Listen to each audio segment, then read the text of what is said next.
Bonjour, je m'appelle Trevor Henderson. J'ai 31 ans. Si vous m'aviez demandé il y a 10 ans si je pensais être ici, à la tête d'une entreprise en ligne valant des dizaines de millions de dollars, j'aurais éclaté de rire et vous aurais dit que ce n'était rien de moins qu'un conte de fées. Mais la vie, comme disait ma grand-mère, est une route cahoteuse où l'on ne sait à quel point on a avancé que lorsqu'on regarde en arrière. Et quand je regarde en arrière, je vois un garçon qui a grandi dans une région rurale, pauvre du Midwest américain, où le plus grand rêve des gens était juste un emploi stable et un toit qui ne fuyait pas. Je suis né dans une petite ville où tout le monde se connaissait si bien qu'on ne pouvait pas acheter une canette de soda au magasin sans qu'on vous pose des questions sur tout votre arbre généalogique. Mon père, Dennis, était soudeur, un homme aux mains calleuses et au tempérament bourru. Il travaillait toute la journée dans l'atelier, trempé de sueur, mais je ne l'ai jamais vu vraiment sourire. Ma mère, Sharon, était la bibliothécaire du lycée local. Elle était plus douce, mais toujours occupée par les livres et les élèves qu'elle traitait comme ses propres enfants. Je ne blâme pas mes parents. Ils ont fait tout ce qu'ils pouvaient avec ce qu'ils avaient. Mais parfois, j'avais l'impression d'être une ombre dans ma propre maison. J'ai un jeune frère, Kyle, qui a 7 ans de moins que moi. Kyle était le garçon d'or de la famille. Dès sa naissance, il a été choyé par nos parents. Maman disait toujours que Kyle avait des yeux intelligents et papa croyait qu'il accomplirait de grandes choses. Je ne suis pas vraiment jaloux, mais quand on grandit dans une famille où toute l'attention est concentrée sur votre petit frère, on apprend à marcher tout seul sans attendre que quelqu'un vous tienne la main. L'école n'a jamais été facile pour moi. Je n'étais pas bête, mais je n'étais pas non plus le genre d'élève que les professeurs félicitent. Je m'asseyais souvent au fond de la classe, rêvant à des choses plus grandes que cette ville, aux villes scintillantes que je ne voyais qu'à la télévision. Mais chaque fois que je parlais de ces rêves, papa les balayait d'un revers de main. Ne rêve pas trop grand, Trevor. Apprends un métier comme moi, et ça suffira. Maman était plus douce, mais elle ne m'encourageait pas beaucoup non plus. Peut-être pensait-il que je finirais comme eux, vivant une vie tranquille, sans turbulence. Quand j'ai eu 18 ans, je suis parti de chez moi. Ce n'était pas à cause d'une grande dispute ou d'une colère. Je sentais simplement que si je ne partais pas, je serais coincé pour toujours. J'ai emballé quelques vêtements, une partie de mes économies de mon petit boulot à l'épicerie, et j'ai pris un bus pour la ville. Je n'avais pas de plan clair. Je savais juste que je voulais une vie différente. Les premiers jours en ville ont été un cauchemar. J'ai fait toutes sortes de boulots, plongeur, serveur, même des travaux de construction parfois. Il y avait des nuits où je dormais dans un vieux camion déglingué que j'avais acheté à bas prix, mangeant du pain sec et buvant de l'eau des fontaines publiques. Je me souviens une fois avoir regardé dans le rétroviseur du camion, avoir vu mon visage émacié aux yeux creux et m'être demandé « Qu'est-ce que tu fous de ta vie, Trevor ?» Mais je n'ai pas abandonné. Peut-être parce que je suis têtu, ou peut-être à cause des histoires que ma grand-mère Edith me racontait quand j'étais petit. Elle était la seule de la famille à croire que je pouvais faire quelque chose de grand. Chaque été, j'étais envoyé à la ferme de mes grands-parents, à la périphérie de la ville. Là, au milieu des champs de maïs doré et du chant des coqs chaque matin, je me sentais libre. Mamie m'a appris à cultiver des légumes, à soigner des poules, et surtout, elle m'a appris que la vie ne consiste pas à ce que les autres pensent de vous, mais à ce que vous osez faire pour le prouver à vous-même. Par une nuit froide, alors que je me blottissais dans le camion, je faisais défiler mon téléphone et je suis tombé sur un article sur le dropshipping, un modèle commercial en ligne où vous n'avez pas besoin d'inventaire, Pas besoin de beaucoup de capital, juste d'un ordinateur portable et de persévérance. Je ne sais pas pourquoi, mais c'était comme une étincelle dans mon esprit. J'ai pensé que si je n'essayais pas, je dormirais pour toujours dans ce camion. Alors, j'ai commencé.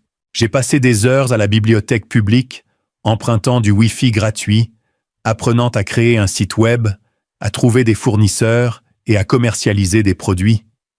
J'ai échoué à plusieurs reprises. Les premières campagnes publicitaires ont mangé le peu d'argent que j'avais, mais personne n'achetait rien.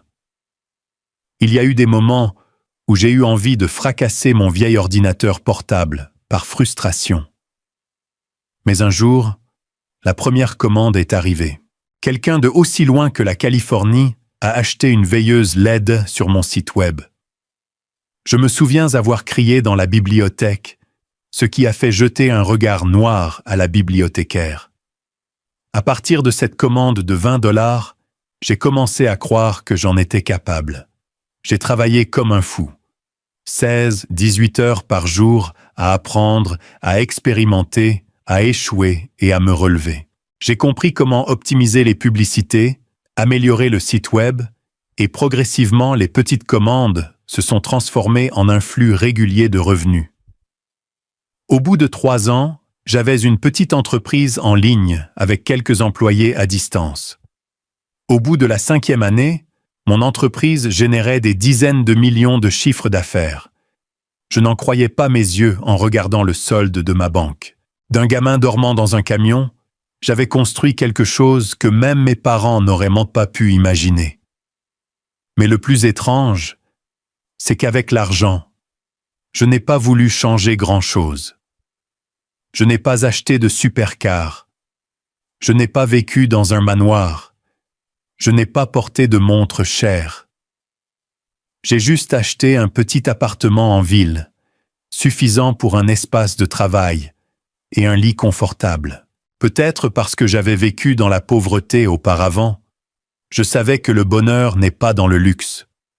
Le bonheur pour moi, c'est quand j'appelle ma grand-mère et que j'entends son rire raconter les nouvelles poussins qui éclosent à la ferme. Le bonheur, c'est de savoir que j'ai fait un long chemin. Pas pour le prouver à qui que ce soit d'autre, mais à moi-même. Je pense souvent à ma famille, aux jours où j'étais jeune et où tout était plus simple. Mes parents, bien que pas parfaits, m'ont élevé. Ils ont travaillé sans relâche, et je sais qu'ils ont beaucoup sacrifié.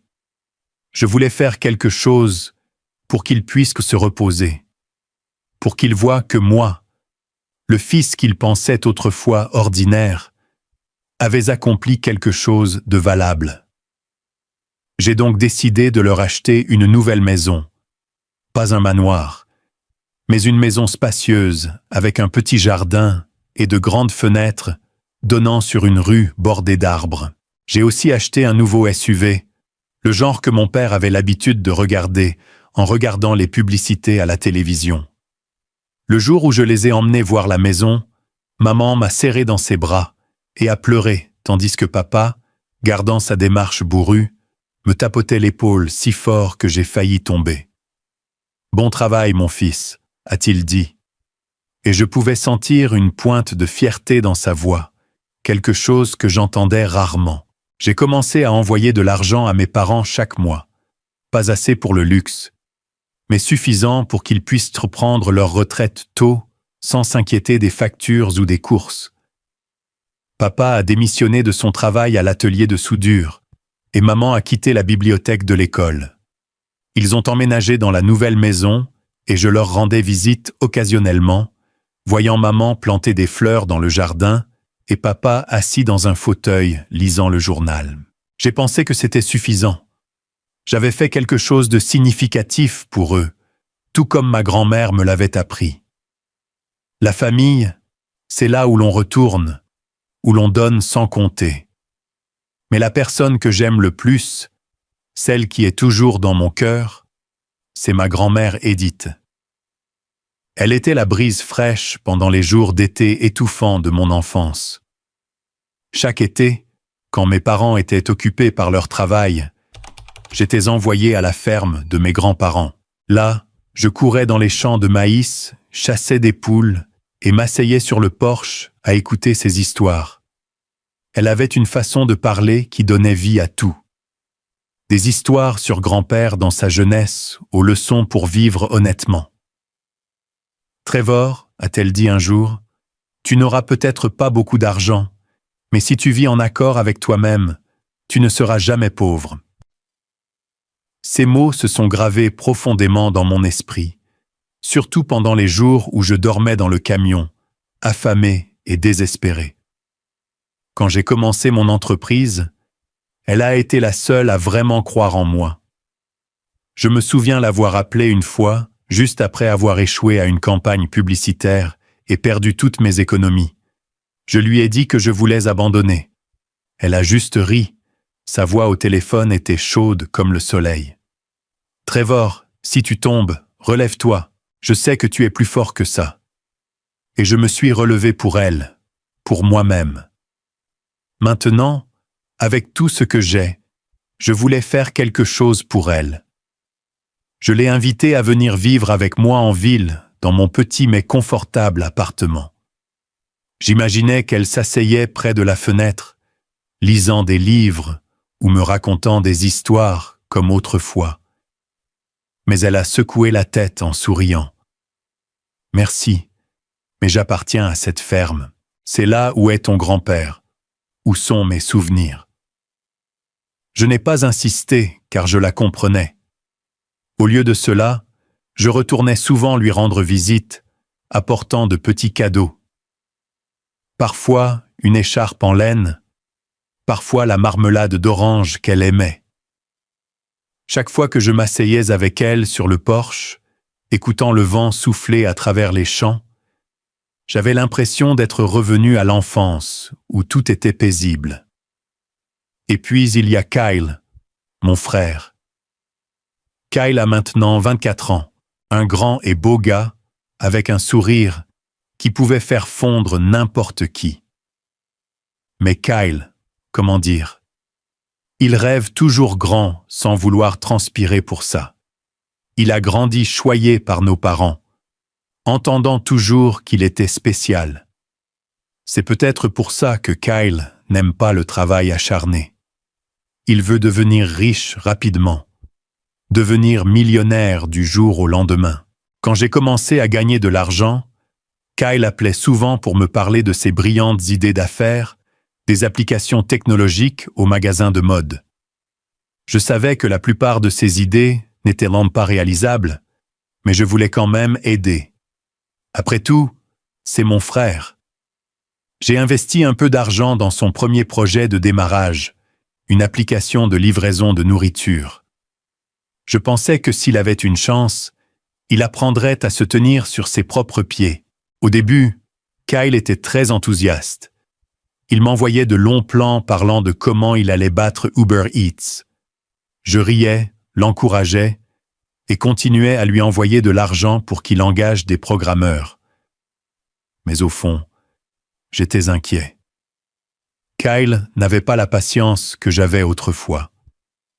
Il voulait tout rapidement, et quand l'application n'a pas décollé comme prévu, il a commencé à perdre intérêt. J'ai essayé de le conseiller. « Kyle, tout prend du temps. Il m'a fallu 5 ans pour bâtir mon entreprise. » Mais il haussait les épaules, disant que j'avais eu plus de chance. Je ne me suis pas disputé, espérant juste qu'un jour il comprendrait. Au fil du temps, j'ai senti que tout était sur la bonne voie. Mes parents vivaient confortablement dans la nouvelle maison. Kyle n'avait pas encore réussi, mais essayait toujours, et j'avais des week-ends paisibles avec ma grand-mère. J'ai pensé que j'avais fait ce qu'il fallait, que les liens familiaux étaient irremplaçables. Mais alors, comme un vent froid inattendu, les premiers signes de trouble ont commencé à apparaître. Papa appelait plus fréquemment. Sa voix n'était plus celle de remerciement, mais de demande. « Trevor, j'ai besoin d'un peu d'argent pour réparer ceci ou cela, » disait-il. Et je n'y ai pas trop pensé. J'ai juste transféré l'argent. Kyle a commencé à parler de nouvelles opportunités d'investissement, des projets qui semblaient risqués dès le départ. J'aidais toujours parce que je pensais que c'était mon devoir. Mais chaque fois que j'envoyais de l'argent, je me sentais un peu mal à l'aise, comme si je construisais un château de sable que les vagues pourraient emporter à tout moment. Un soir, alors que j'étais assis dans mon appartement, regardant les lumières de la ville, le téléphone a sonné. C'était papa. Sa voix tremblait, contrairement à d'habitude. « Trevor, j'ai besoin de ton aide, juste cette fois. » Je lui ai demandé combien il avait besoin et le montant qu'il a mentionné m'a choqué. Environ 2000 $. Je lui ai demandé pourquoi, mais il a juste répété « J'ai besoin de l'argent, Trevor. Tu ne peux pas aider ton père ?» J'ai promis d'y réfléchir, mais en raccrochant, j'ai senti une lourde pierre dans ma poitrine. C'était la première fois que je me demandais « Est-ce que j'aide ma famille ou est-ce que j'entretiens quelque chose de plus dangereux ?» Je suis allé à la ferme de ma grand-mère ce week-end-là, ayant besoin de son réconfort. Quand je lui ai raconté l'histoire, elle m'a regardé, ses yeux vifs, mais doux. « Trevor, a-t-elle dit, tu as un grand cœur, mais ne le laisse pas t'aveugler. La famille est précieuse, mais parfois les personnes les plus proches sont celles qui te blessent le plus. » J'ai hoché la tête, mais dans mon cœur, je voulais toujours croire que mes parents et Kyle traversaient juste des difficultés temporaires. Je ne voulais pas penser que l'affection que j'avais pour eux pouvait être exploitée. Mais en quittant la ferme, portant ses conseils avec moi, je ne savais pas que les petites fissures dans ma famille étaient sur le point de devenir un gouffre infranchissable. 2 ans passèrent, et tout commença à changer lentement mais visiblement, comme la façon dont une tempête approche tranquillement avant que le déchaînement de la fureur ne se déchaîne. Papa appelait plus fréquemment, plus seulement de courtes conversations sur la santé ou le temps. Chaque fois, sa voix portait une pointe d'urgence, comme s'il faisait la course contre la montre. « Trevor, j'ai besoin d'emprunter de l'argent, » disait-il, et les sommes qu'il demandait devenaient de plus en plus importantes. Un soir, alors que je travaillais tard dans mon petit bureau, papa a appelé. Sa voix tremblait, presque suppliante. « Trevor, juste cette fois, j'ai besoin de 5000 $. J'ai perdu à jouer au casino. » Je suis resté stupéfait, serrant le téléphone. Jouer ? Mon père, qui m'avait autrefois appris que le travail acharné était le seul moyen de vivre, pariait maintenant des sommes plus importantes que son revenu annuel en tant que soudeur. J'ai essayé de rester calme et j'ai demandé des détails. Il a hésité, me parlant d'essayer sa chance dans un petit casino près de la ville, puis les choses sont devenues incontrôlables. J'ai eu l'impression que quelqu'un m'avait donné un coup de poing direct dans la poitrine. J'ai voulu crier pour demander pourquoi il ferait ça, mais je n'ai dit que « Papa, je t'aiderai cette fois, mais tu dois promettre d'arrêter. » Il a accepté, sa voix pleine de gratitude, mais je n'arrivais pas à me débarrasser du sentiment de malaise. Kyle était différent, mais pas mieux. Après 2 ans, son application de livraison de nourriture prometteuse a officiellement fait faillite. Il s'est ensuite tourné vers l'investissement.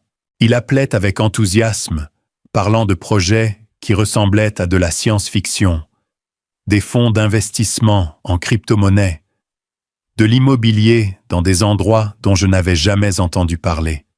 « Frère Trevor, c'est une énorme opportunité, » disait-il, sa voix pleine d'enthousiasme.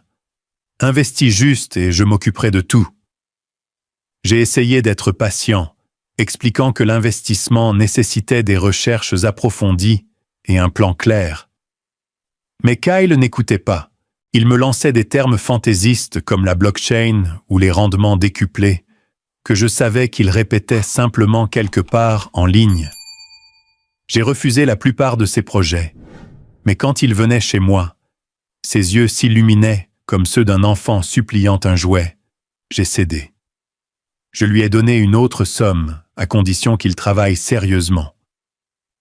Il hocha vigoureusement la tête, mais ses yeux ne me rassuraient pas.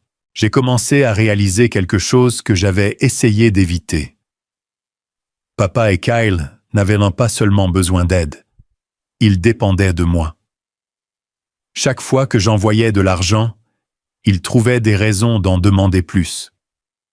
Ma mère, bien qu'elle ne demande pas directement, n'arrêtait pas papa non plus. Elle appelait parlant de la pression sur papa ou de la façon dont Kyle essayait de réussir comme moi bientôt. Je voulais la croire, mais les mots de ma grand-mère continuaient de résonner dans ma tête. Ne laisse pas ton cœur t'aveugler. J'ai commencé à me demander, est-ce que je fais la bonne chose? Est-ce vraiment la meilleure façon d'aider ma famille? Alors, un soir, j'ai invité mes parents et Kyle à mon appartement. J'ai préparé un dîner simple, des spaghettis et une salade comme maman avait l'habitude de faire quand j'étais petit. Je voulais une atmosphère détendue, mais une fois assis, je suis allé droit au but. « Papa, maman, Kyle !» ai-je dit, en essayant de garder ma voix calme. « Je suis heureux d'aider la famille, mais je pense que nous devons parler clairement de l'argent. Papa, je veux que tu restes loin des lieux de jeu. Kyle, tu as besoin d'un plan plus spécifique pour tes projets. » J'ai parlé avec une attitude sincère et ouverte, en espérant qu'ils comprendraient que nous pouvions trouver une solution ensemble. Mais leurs réactions n'ont pas été celles que j'attendais. Le visage de papa est devenu rouge et il a claqué sa main sur la table. « Tu me fais la leçon, Trevor? Pour qui te prends-tu juste parce que tu as un peu d'argent ?» Maman a rapidement essayé de le calmer, mais ses yeux me regardèrent avec déception, comme si je les avais trahis. Kyle a souri et a dit « Si tu ne me fais pas confiance, dis-le. Je n'ai pas besoin de ta charité. » J'ai été choqué, pas par leurs mots, mais par la façon dont ils me regardaient, comme si j'étais le traître, pas celui qui avait dépensé de l'argent pour leur acheter une maison, une voiture, et les avoir soutenus pendant les 2 dernières années. J'ai essayé de rester calme, expliquant que je voulais juste qu'ils vivent de manière plus responsable. Mais papa a interrompu. « Ne me fais pas la leçon sur la responsabilité. C'est moi qui t'ai mis au monde. Ne sois pas irrespectueux. » J'ai voulu argumenter pour dire que je n'avais aucune intention d'être irrespectueux, mais les mots sont restés bloqués dans ma gorge. La conversation s'est terminée dans une atmosphère lourde et tendue. Quand ils sont partis, je suis resté seul dans l'appartement, regardant la vaisselle sale, ayant l'impression d'avoir perdu une partie de moi-même. Après ce soir-là, j'ai décidé de réduire mon soutien financier. J'envoyais toujours de l'argent à mes parents, mais moins, et j'exigeais de Kyle qu'il présente un plan spécifique avant que j'investisse plus. Je pensais que cela les aiderait à changer, leur ferait comprendre que je n'étais pas un distributeur automatique. Mais je me trompais. Papa a appelé, sa voix pleine de ressentiment. « Tu es avare avec ta propre famille, Trevor. Tu ne mérites pas d'être mon fils. » Kyle a envoyé un message court mais cinglant. « Tu as changé. Je ne m'attendais pas à ça de ta part. » Maman n'a rien dit, mais son silence blessait plus que toute critique. J'ai commencé à me sentir seul, même en vivant dans cette ville animée. J'ai appelé ma grand-mère et je lui ai tout raconté. Elle a écouté sans interrompre, murmurant juste parfois « doucement ». Quand j'ai terminé, elle a dit « Trevor, tu as fait tout ce que tu pouvais, mais tu ne peux pas forcer les autres à vivre comme tu veux. Parfois, il faut les laisser affronter les conséquences eux-mêmes. » Ces mots étaient comme une pilule amère, mais je savais qu'elle avait raison. J'aurais juste souhaité être assez fort pour le faire sur le champ. Dans les semaines qui ont suivi, j'ai essayé de me concentrer sur mon travail, mais chaque fois que le téléphone sonnait, mon cœur se serrait. Je redoutais d'entendre la voix de papa. Je redoutais les nouvelles demandes de Kyle. J'ai commencé à me demander si j'avais eu tort de les aider autant. Je me suis souvenu des jours où je dormais dans le camion, quand je n'avais rien d'autre que des rêves. À l'époque, je voulais juste rendre ma famille fière. Maintenant, ayant accompli cela, j'avais l'impression de perdre ma famille elle-même. Je ne savais pas que ce qui se passait n'était que le début. Les petites fissures que j'avais essayé d'ignorer grandissaient, et bientôt, elles me mèneraient à une confrontation que je n'aurais jamais pu imaginer. Je voulais encore croire que les liens familiaux pouvaient surmonter tout, que mes parents et Kyle changeraient. Mais au fond, j'ai commencé à craindre que ma grand-mère ait raison, que les personnes les plus proches puissent me blesser le plus. Plusieurs mois passèrent depuis la violente dispute dans mon appartement, et l'atmosphère entre ma famille et moi était glaciale. Papa n'appelait plus. Plus de demandes d'argent ni de reproches. Maman, qui jouait habituellement le rôle de médiatrice, était également silencieuse. Kyle avait complètement disparu. Pas de message, pas d'appel, juste un vide froid. Je vérifiais mon téléphone tous les jours, espérant des excuses, un signe qu'il me considérait toujours comme de la famille. Mais il n'y avait rien. Leur silence était comme un couteau aiguisé qui me transperçait le cœur une entaille à la fois, lentement mais douloureusement. Je me demandais, avais-je fait quelque chose de mal?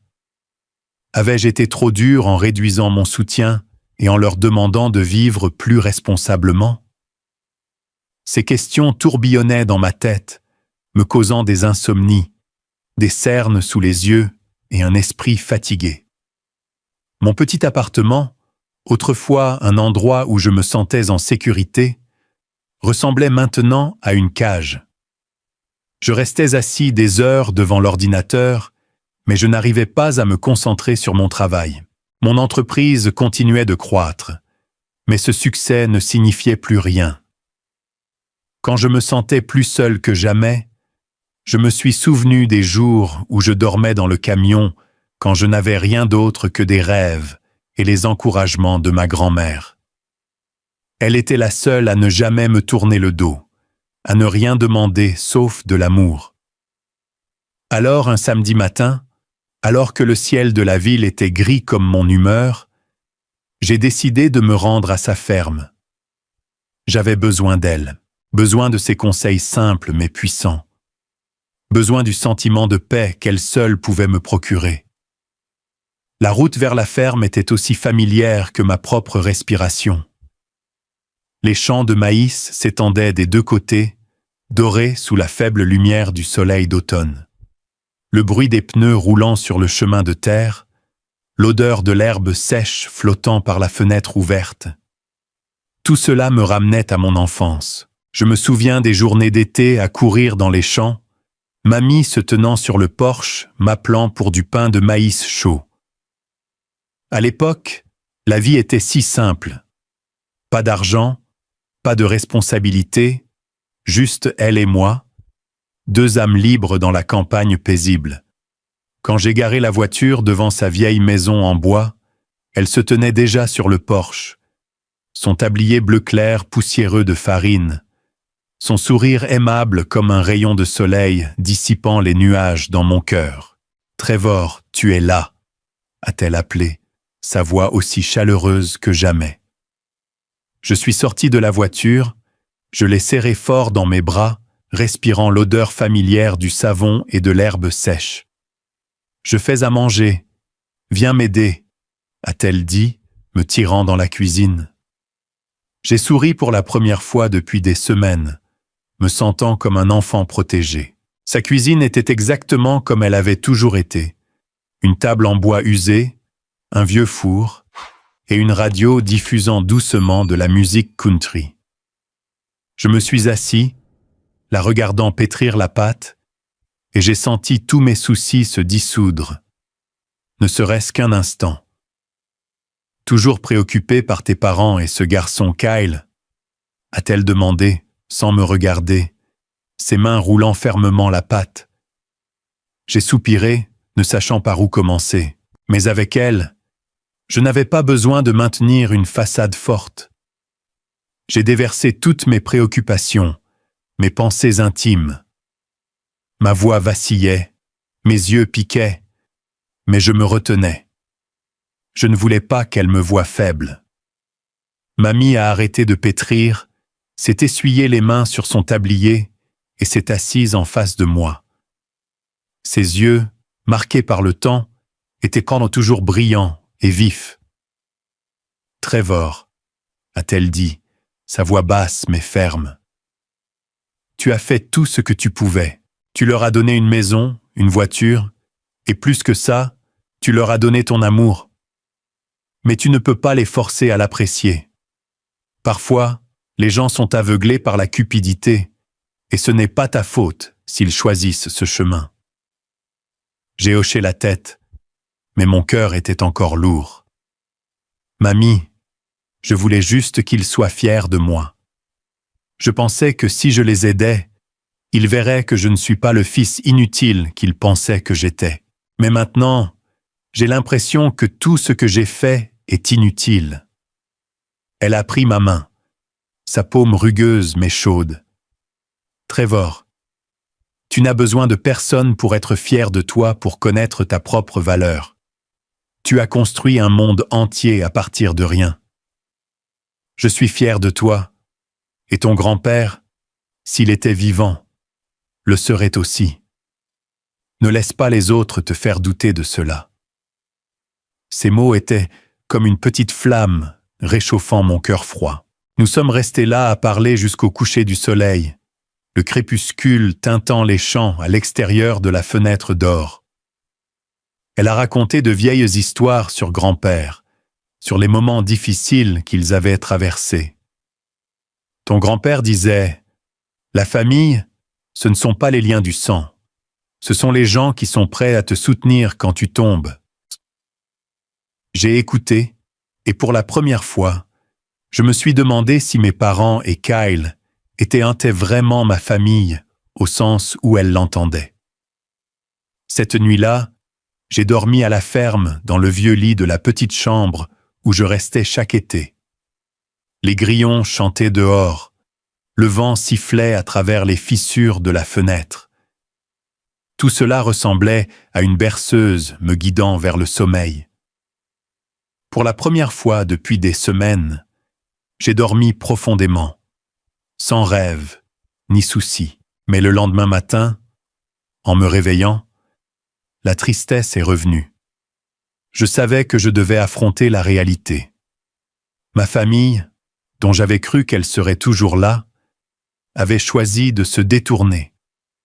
Je ne savais pas comment avancer, mais je savais que je ne pouvais pas laisser cette douleur me consumer. Avant de quitter la ferme, Mamie m'a donné une petite boîte en bois. « C'est ce que ton grand-père a laissé », a-t-elle dit. « Il voulait que je la garde pour toi. » J'ai ouvert la boîte. À l'intérieur, il y avait une vieille montre de poche.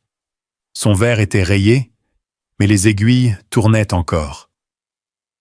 Ton grand-père disait « Le temps guérit tout, mais seulement si tu choisis comment l'utiliser. » Je l'ai serré dans mes bras, des larmes tombant silencieusement. Je n'ai rien promis, mais dans mon cœur, j'ai décidé de vivre en accord avec ce qu'elle et grand-père m'avaient appris. Vivre authentiquement, même si cela signifiait laisser partir ceux que j'aimais. En rentrant en ville, je me sentais plus léger, mais la douleur persistait. Mamie m'avait donné la force de continuer, mais je savais que la route devant moi ne serait pas facile. Je n'avais aucune idée qu'en quelques semaines seulement, Une lettre arriverait avec une invitation pour Thanksgiving de mes parents et Kyle. Une invitation promettant la réconciliation, mais aussi le début d'une plus grosse tempête, une que je n'étais pas préparé à affronter. La lettre est arrivée un après-midi pluvieux, posée tranquillement dans la boîte aux lettres devant mon appartement. L'enveloppe crème avec l'écriture soignée de maman a fait battre mon cœur plus vite. Je l'ai ouverte, mes doigts tremblants, ne sachant pas à quoi m'attendre. À l'intérieur, il y avait une carte de Thanksgiving bordée de feuilles d'érable rouge vif et une note manuscrite. « Trevor, mon cher, m'a écrit maman, papa, Kyle et moi, voulons que tu rentres pour Thanksgiving. Nous avons eu quelques malentendus, mais la famille est faite pour le pardon. Mamie sera là aussi. S'il te plaît, viens. » D'accord. En bas, Kyle a ajouté une ligne. « Frère Trevor, je suis désolé. Donne-moi une chance de rectifier les choses. » J'ai lu et relu. Mon cœur oscillait entre l'espoir et le doute. Leurs excuses semblaient sincères, mais le souvenir de la dispute me blessait encore. Cependant, quand j'ai vu les mots « Mamie sera là aussi », j'ai ressenti un petit rayon de lumière. Si elle était là, peut-être que tout irait bien. Je me tenais près de la fenêtre, regardant la pluie ruisseler contre la vitre, pensant qu'une partie de moi voulait refuser, garder mes distances pour me protéger. Mais une autre partie, celle qui aspirait encore à la famille, murmurait que cela pourrait être une chance de réparer les choses. Je me suis souvenu des Thanksgivings passés, quand toute la famille se réunissait autour de la table. Le rire de maman, la voix grognante de papa, et le petit Kyle demandant toujours plus de tartes à la citrouille. Pourrions-nous revenir à cela? Je n'étais pas sûr, mais je voulais essayer pour mamie, pour les souvenirs qui étaient autrefois magnifiques. J'ai appelé mamie et je lui ai parlé de la lettre. Elle a ri doucement au téléphone. Ils m'ont invité aussi, Trevor. J'irai. J'espère que cette occasion réunira notre famille comme avant. Mais souviens-toi, ne laisse pas ton cœur tendre brouiller ton jugement. Ces mots me rendèrent mal à l'aise, mais j'espérais aussi. Je voulais croire que mes parents et Kyle avaient réfléchi, qu'ils voulaient vraiment se faire pardonner. J'ai commencé à me préparer pour le voyage de retour, le cœur à la fois excité et anxieux. J'ai acheté des cadeaux pour tout le monde, un pull en laine pour maman, un livre d'histoire que papa aimait et un stylo plume cher pour Kyle, espérant qu'il l'utiliserait pour écrire des plans plus réalistes. J'ai emballé soigneusement les cadeaux, comme si chaque feuille de papier était un souhait pour ma famille. Le jour de Thanksgiving, je suis retourné à la maison que j'avais achetée pour mes parents, le SUV glissant en douceur le long de la route familière. Dehors, le vent d'automne était froid, avec des feuilles d'érable rouge vif tombant éparpillées, comme pour me rappeler les anciens jours où la famille était mon refuge quand j'étais fatigué.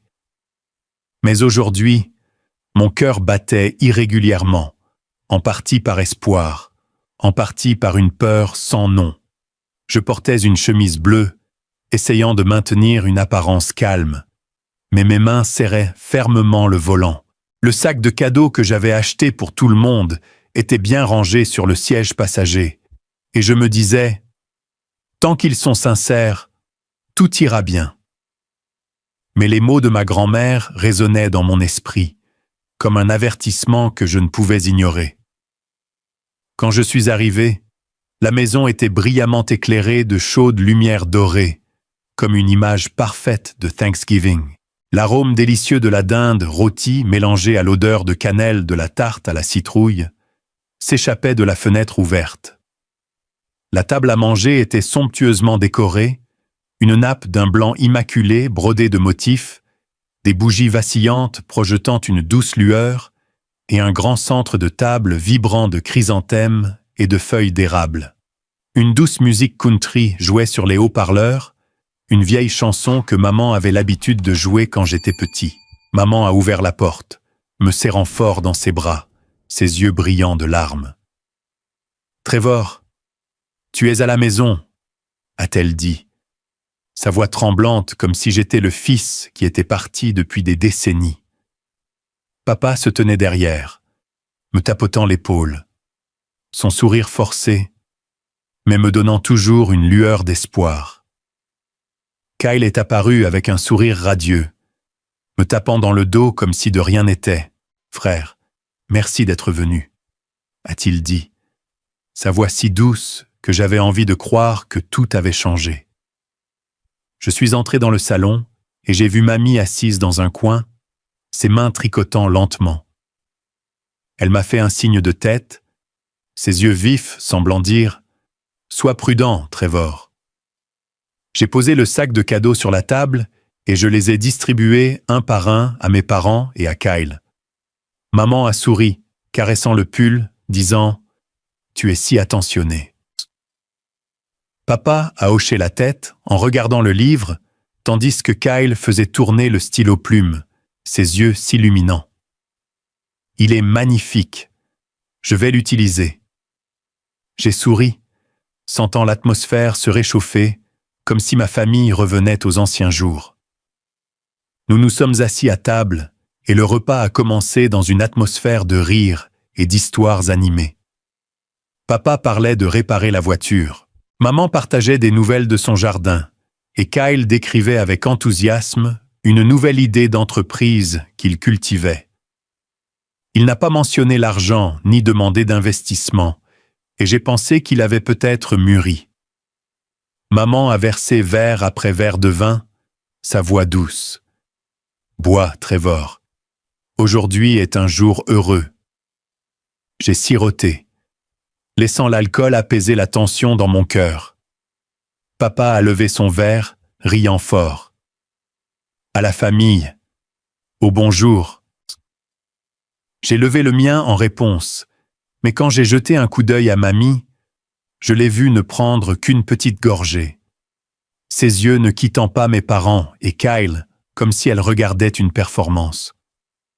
Le repas s'est déroulé dans une atmosphère joyeuse, mais il y avait quelque chose d'artificiel, comme un beau tableau manquant de vie. La dinde était tendre et parfumée, la purée de pommes de terre lisses, et la tarte à la citrouille sucrée comme les souvenirs d'enfance. Kyle n'arrêtait pas de verser du vin, riant. « Frère, ça fait une éternité que je ne t'ai pas vu boire comme ça. » Papa a ajouté, racontant des histoires humoristiques de sa jeunesse qui me faisaient rire. Maman me tenait la main, ses yeux pétillants. « Je suis juste heureuse que tu sois à la maison, Trevor. » J'ai commencé à me détendre, pensant que je m'étais trop inquiété. Peut-être que leur lettre était sincère. Peut-être voulaient-ils se réconcilier. Le vin m'a rendu la tête floue, et je me suis laissé sombrer dans l'atmosphère chaleureuse, bien qu'artificielle.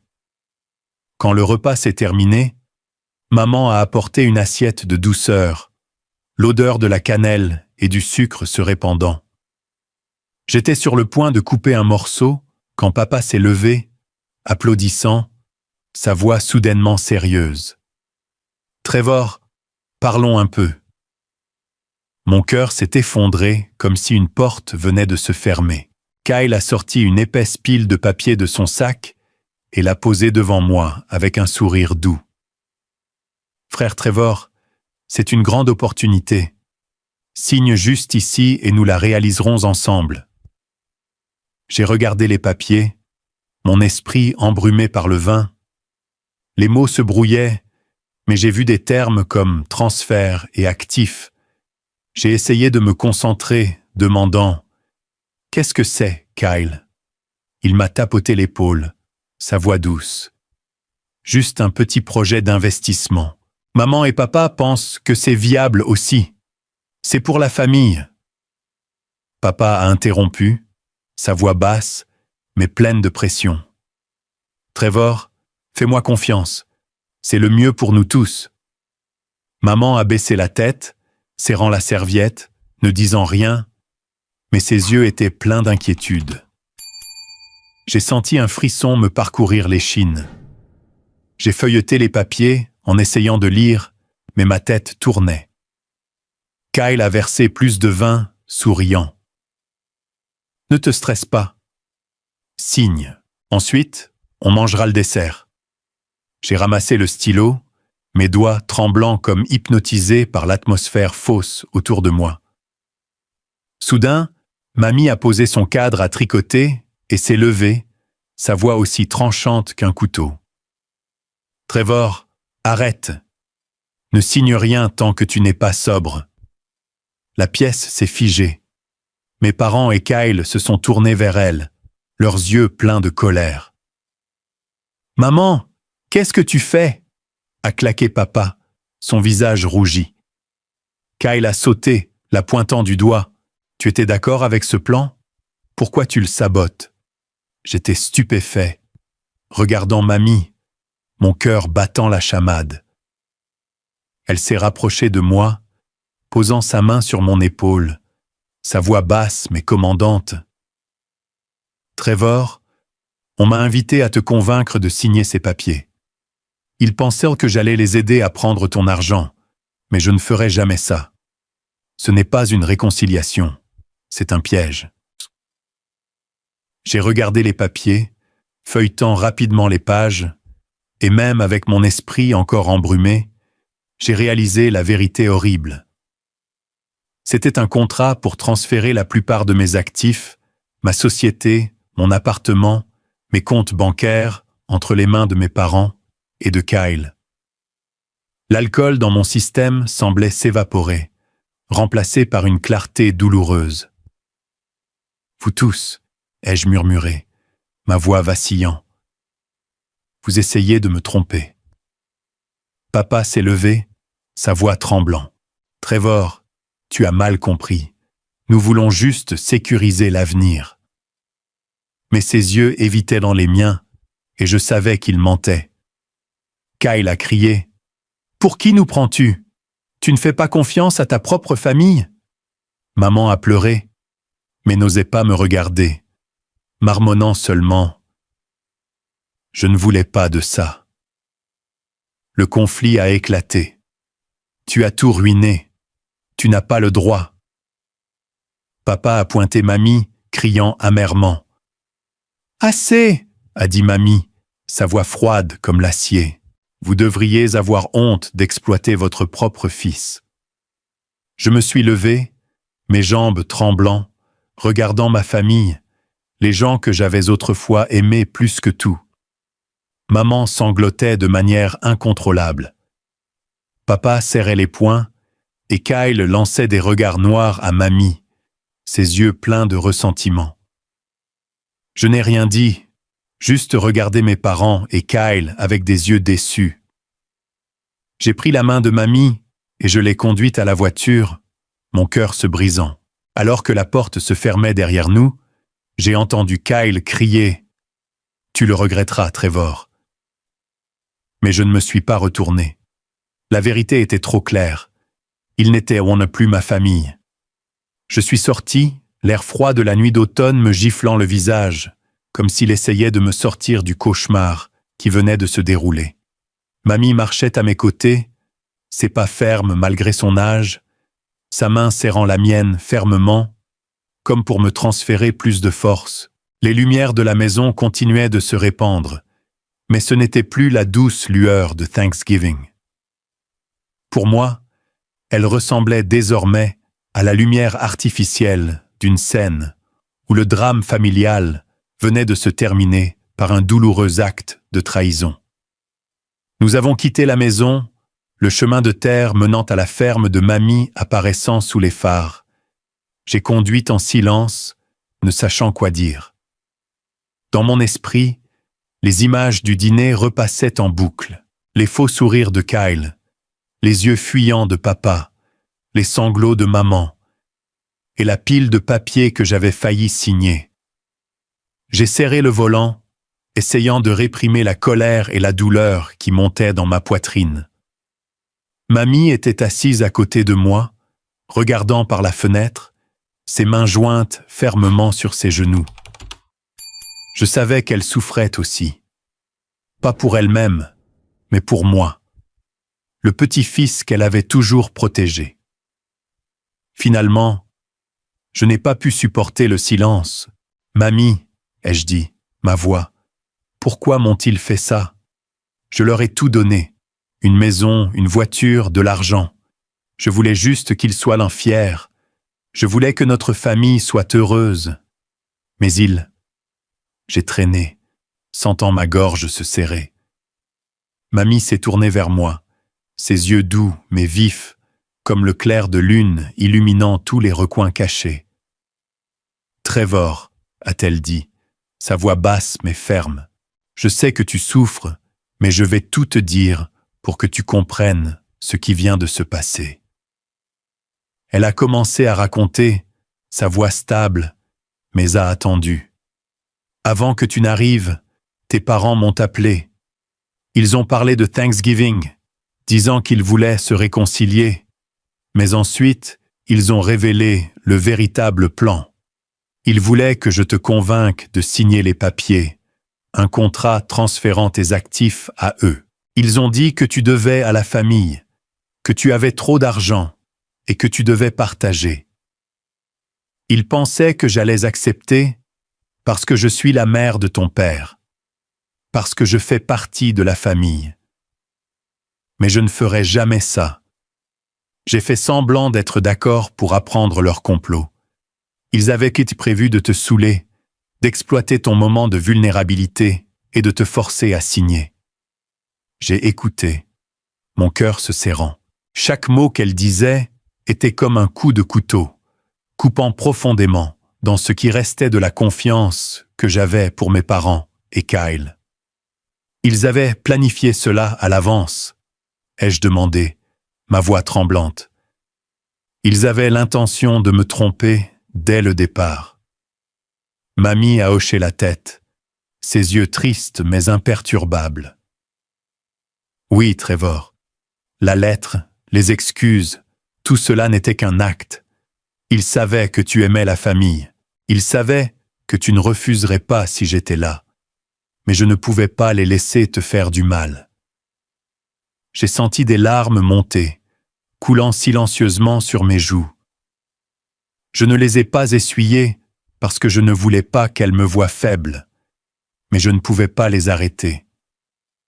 J'avais passé des années à construire tout cela non seulement pour réussir, mais pour apporter du bonheur à ma famille. J'ai acheté une maison pour mes parents, soutenu Kyle, envoyé de l'argent mensuellement. Tout cela parce que je voulais qu'ils voient que je n'étais pas le fils ordinaire qu'ils pensaient autrefois. Mais maintenant, j'ai réalisé que l'affection que j'avais cultivée pendant des années était à sens unique. Ils ne m'aimaient pas pour ce que j'étais, Trevor, mais pour ce que j'étais leur source d'argent. Cette pensée était comme une lourde pierre pressant sur ma poitrine, rendant la respiration difficile. « Mamie, ai-je murmuré, qu'est-ce que j'ai mal fait? Pourquoi ne pouvaient-ils pas m'aimer comme je les aimais? » Mamie a pris ma main, sa paume rugueuse mais chaude. « Tu n'as rien fait de mal, a-t-elle dit. Tu as donné tout ce que tu avais, mais leur avidité les a aveuglés. Ce n'est pas ta faute s'ils ont choisi cette voie. Tu as vécu en accord avec tes valeurs, et c'est la chose la plus importante. » La voiture a traversé les champs de maïs, le faible clair de lune éclairant le chemin de terre. J'ai regardé dehors, essayant de trouver un peu de paix dans le paysage familier. Mais la douleur s'accrochait à moi fermement. J'ai pensé aux jours de mon enfance, où maman me tenait dans ses bras, quand papa m'apprenait à réparer un vélo, quand le petit Kyle titubait après moi dans la cour. Ces souvenirs avaient autrefois été mon trésor, mais maintenant, ils étaient comme des éclats de verre brisés, tranchants et irréparables. J'étais reconnaissant envers mamie qui m'avait sorti de ce piège. Mais en même temps, Je ressentais un immense vide dans mon cœur. Le vide d'une famille que j'avais cru qu'elle serait toujours la mienne. Quand nous sommes arrivés à la ferme, j'ai garé devant la maison familière en bois. Mamie m'a invité à entrer, me préparant une tasse de thé chaud, l'odeur de la menthe se répandant dans la petite cuisine. Nous nous sommes assis face à face sous la douce lumière jaune. Je l'ai regardée, la femme qui avait passé sa vie à m'apprendre l'honnêteté et la résilience. « Mamie », ai-je dit, ma voix encore étranglée. Je ne sais pas comment je vais continuer. Je les ai perdus. Elle a secoué la tête, ses yeux résolus. Tu n'as pas tout perdu, Trevor. Tu m'as toujours, et plus importante encore, tu t'as. Tu as construit une vie à partir de rien et personne ne peut te l'enlever. Ce que tu dois faire maintenant, c'est protéger ton cœur. Et parfois, cela signifie laisser partir ceux qui veulent juste t'exploiter. Ces mots étaient comme une petite flamme réchauffant mon cœur froid. Mais en même temps, je sentais une nouvelle détermination se former. Je ne pouvais plus continuer à soutenir mes parents et Kyle, non pas parce que j'étais avare, mais parce que je ne pouvais pas les laisser continuer à me blesser. J'ai commencé à penser à couper complètement le soutien financier. Plus d'argent mensuel, plus d'investissement dans les projets fantaisistes de Kyle, plus d'essayer d'acheter leur amour. La pensée me faisait mal, mais elle me soulageait aussi, comme si je me débarrassais d'un fardeau que je portais depuis trop longtemps. Cette nuit-là, j'ai dormi à la ferme, dans la petite chambre familière. Les grillons chantaient dehors, le vent sifflait à travers les fissures de la fenêtre, tout comme une berceuse. Mais je ne pouvais pas dormir. Je suis resté couché à fixer le plafond, pensant à ce que j'avais perdu et à ce qui restait. J'étais reconnaissant envers Mamie, qui s'était battue pour moi, qui avait vu clair dans le complot dans lequel j'avais failli tomber. Mais la douleur causée par la trahison de mes parents et de Kyle était encore comme une plaie ouverte, brûlant à chaque pensée. Ces jours après Thanksgiving, je suis retourné en ville le cœur lourd. Mon petit appartement, autrefois mon refuge, me semblait maintenant vide.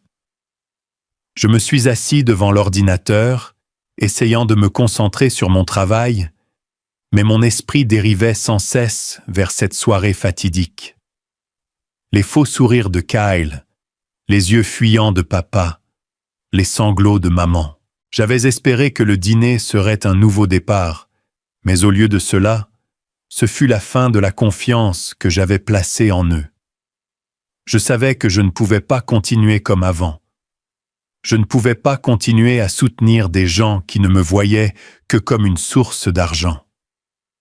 Mais la décision de couper complètement le soutien financier n'était pas du tout facile. Chaque fois que je pensais à reprendre la maison et la voiture que j'avais achetée pour mes parents, je ressentais une douleur aiguë dans ma poitrine. Après tout, c'était ma famille. J'ai passé toute la semaine à réfléchir, à peser mes options. Pendant ces longues nuits sans sommeil, je m'asseyais dans l'obscurité en regardant les lumières de la ville scintiller à travers la fenêtre. J'ai pensé aux années difficiles où je dormais dans le camion, où je travaillais 18 heures par jour pour construire mon entreprise.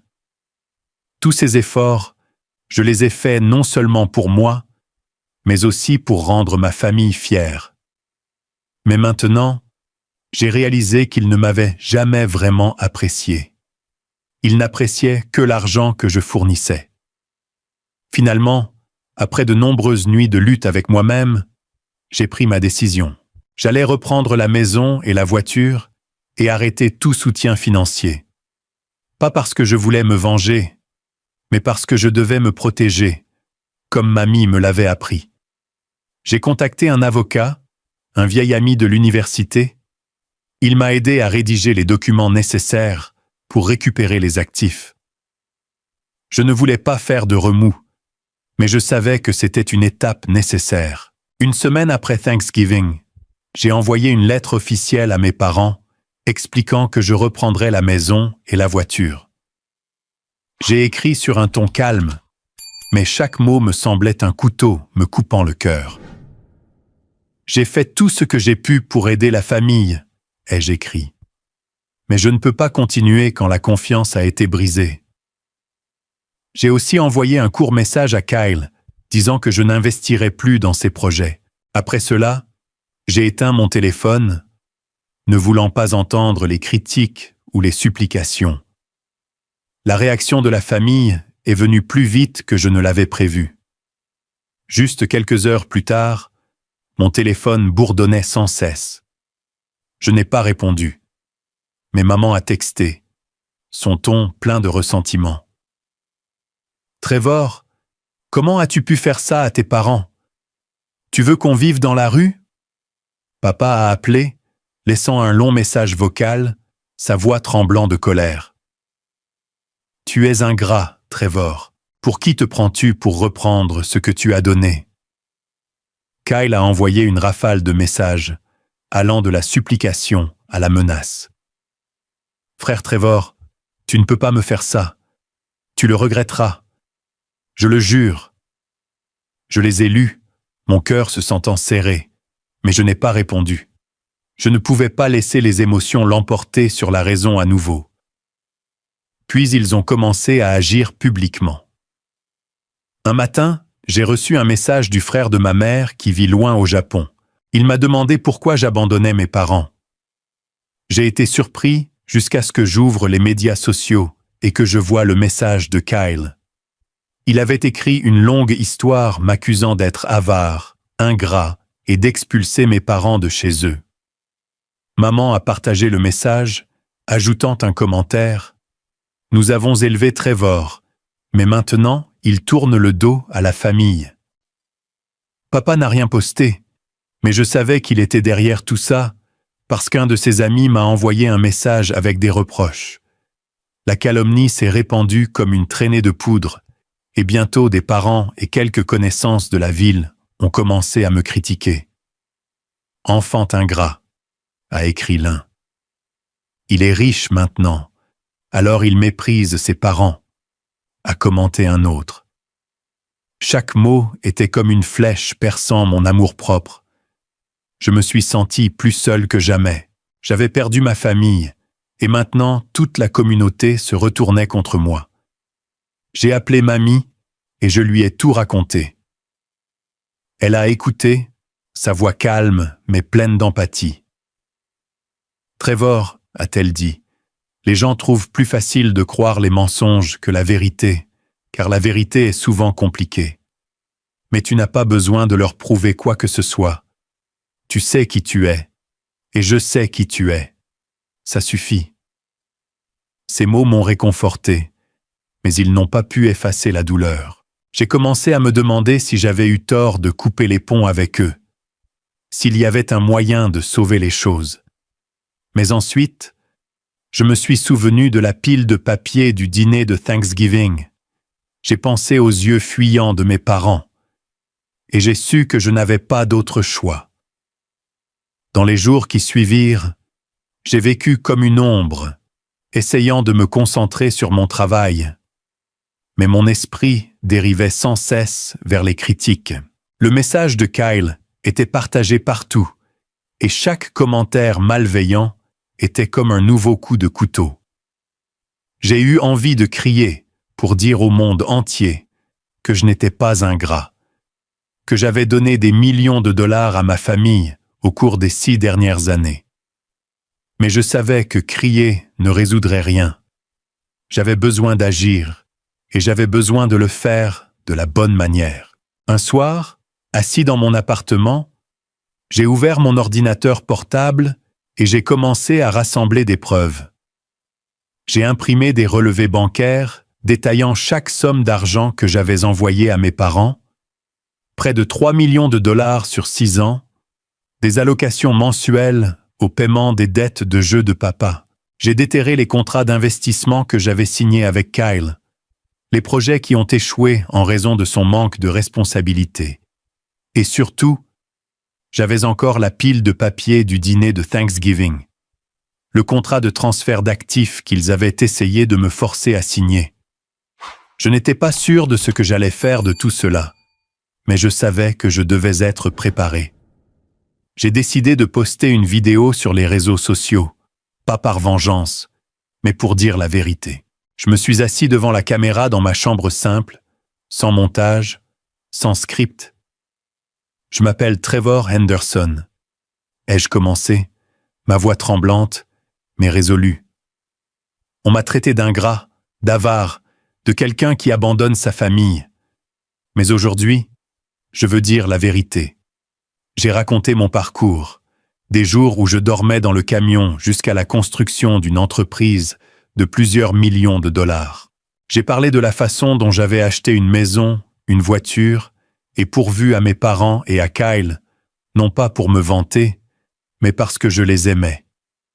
Puis j'ai décrit le dîner de Thanksgiving, le complot pour me tromper afin de signer mes actifs, et comment mamie m'avait sauvé. J'ai montré les relevés bancaires, les contrats, et même les papiers du dîner à l'écran. Ce n'est pas la famille, ai-je dit, mes yeux piquants. La famille ne se trompe pas mutuellement, n'exploite pas l'autre. J'ai essayé, mais je ne peux pas continuer quand ils ne veulent que mon argent. J'ai appuyé sur le bouton de publication, mon cœur battant la chamade. Je ne savais pas ce qui allait se passer, mais je me sentais soulagé, comme si j'avais déchargé un lourd fardeau. Quelques heures seulement après, la vidéo s'est répandue rapidement. Ceux qui m'avaient critiqué ont commencé à se taire, et la communauté en ligne s'est tournée vers la condamnation de mes parents et de Kyle. Des profiteurs sanguinaires, a commenté une personne. Ils ne méritent pas un fils comme Trevor, a écrit un autre. Les parents qui m'avaient autrefois condamné m'envoyaient maintenant des excuses, disant qu'ils ne connaissaient pas toute l'histoire. Je n'ai pas répondu parce que je n'avais pas besoin de leur validation. Il suffisait que la vérité soit révélée. Après que j'ai posté la vidéo clarifiant la situation, mes parents et Kyle ont soudainement disparu de toutes les plateformes de médias sociaux. Pas de réfutation, pas de ligne de reproche, comme ils avaient l'habitude de le faire. Tout est soudainement devenu étrangement silencieux. Je ne sais pas ce qu'ils ont ressenti quand toute la vérité sur notre famille a été exposée. Plus d'appels téléphoniques désagréables, plus de messages accusateurs. Kyle, qui n'avait jamais hésité à me critiquer publiquement, restait maintenant silencieux, comme s'il comprenait que cette fois, il n'y avait plus de mots pour se défendre. Par les caméras de sécurité, j'ai vu mes parents faire leurs valises et quitter la maison que je leur avais achetée quelques jours plus tard. Les regarder traîner, tirer leurs valises et partir en silence me faisait mal au cœur. Mais je me suis rappelé de ne pas céder. Je leur avais donné trop de chance et à chaque fois, ils avaient choisi de me blesser. Je savais, même si c'était douloureux, que couper les liens avec eux était nécessaire pour que je continue à vivre en accord avec moi-même. Je me suis assis dans mon petit appartement en regardant les lumières de la ville et j'ai ressenti un vide immense. Pas parce que je le regrettais, mais parce que j'ai réalisé que j'avais perdu une partie de mes souvenirs. Les jours où je pensais que la famille était tout. Mais ensuite, je me suis souvenu de ma grand-mère qui avait toujours été là, ne demandant rien sauf de l'amour. Elle était la seule lumière dans mes jours les plus sombres. J'ai décidé de quitter la ville, non pas pour m'échapper, mais pour recommencer plus près d'elle, plus près des valeurs qu'elle m'avait enseignées. J'ai vendu l'appartement, j'ai organisé mon travail pour pouvoir gérer l'entreprise à distance et j'ai acheté un petit terrain près de la ferme de ma grand-mère. Là, j'ai construit une simple maison en bois, suffisante pour qu'elle et moi partagions des après-midi paisibles. J'ai également lancé un projet que je nourrissais depuis longtemps, un centre pour soutenir les jeunes entrepreneurs. Je voulais aider les jeunes comme je l'étais autrefois, avec peu d'argent, personne ne croyant en eux, mais portant de grands rêves. Le centre ne fournissait pas seulement un financement. Il leur apprenait aussi comment construire des plans, comment échouer et se relever. Chaque fois que je voyais les yeux pétillants d'un jeune recevant son premier prêt, je me souvenais de moi il y a 10 ans dormant dans le camion avec seulement ma grand-mère qui croyait que je pouvais y arriver. J'ai nommé le centre la flamme pour rappeler que peu importe la dureté de la vie, une petite étincelle peut allumer un feu entier. Pendant ce temps, j'ai eu des nouvelles de mes parents et de Kyle par des connaissances en ville. Ils étaient retournés à leur vie précédente, dans un petit appartement loué avec la maigre pension de mes parents. Mon père ne retournait plus au casino, peut-être parce qu'il n'avait plus d'argent à dépenser. Ma mère passait la plupart de son temps dans l'appartement, ne plantant plus de fleurs ni riant comme avant. Kyle a dû accepter un travail d'ouvrier d'entrepôt, un poste éreintant avec un salaire juste suffisant pour survivre.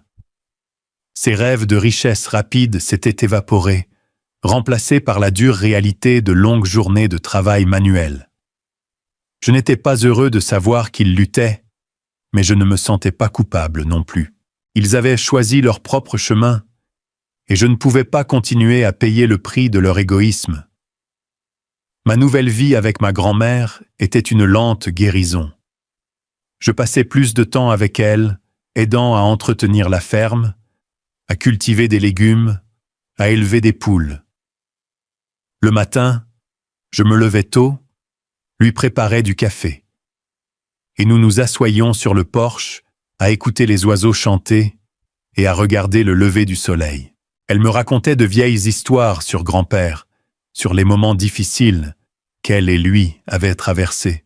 « Tu sais, Trevor, » a-t-elle dit une fois pendant que nous arrachions les mauvaises herbes dans le jardin. « La famille, ce n'est pas seulement le sang.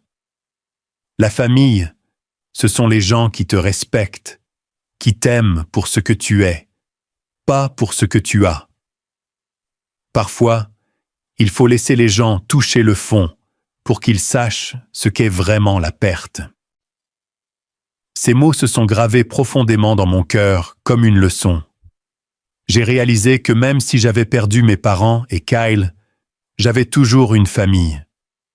Ma grand-mère et les jeunes du centre qui me regardaient avec respect et gratitude. Ma carrière a continué de prospérer.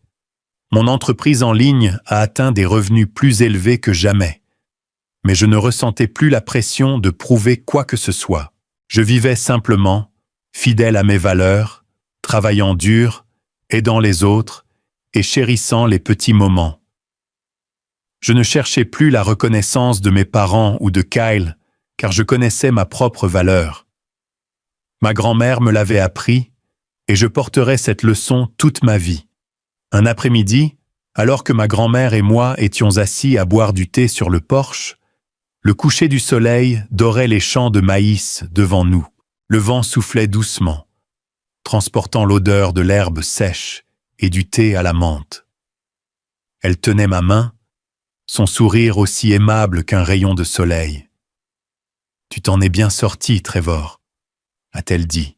« Tu as traversé les tempêtes sans les laisser t'emporter. » Je l'ai regardée, des larmes tombant silencieusement.